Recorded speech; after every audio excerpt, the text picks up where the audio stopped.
নমস্কার বন্ধুরা, আমি অর্পিতা। আজকে বানাবো তাল শাঁসের জুস। এই গরমে একবার হলেও তালের শাঁসের জুস বানিয়ে খাবেন। এটা খেতে এত সুন্দর হয়, কেউ না খেলে বুঝতেই পারবে না। তাহলে চলুন জুসটা বানানো যাক। প্রথমেই আমি একটা মিক্সিং জারে কয়েকটা কেটে রাখা তালের শাঁস নিয়ে নিলাম।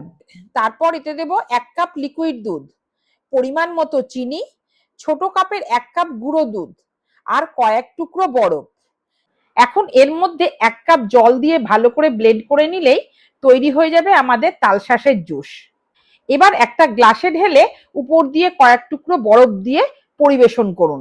দেখুন এটা কত সুন্দর লাগছে না? তাই বলছি, এই গরমে একটিবার হলেও এই তালশাঁসের জুসটি বানিয়ে খেয়ে দেখবেন। মন প্রাণ দুটোই ঠান্ডা হয়ে যাবে। যদি আমার এই তালশাঁসের জুস বানানোটি আপনাদের ভালো লেগে থাকে, তাহলে ভিডিওটিকে লাইক করে চ্যানেলটিকে সাবস্ক্রাইব করে দেবেন।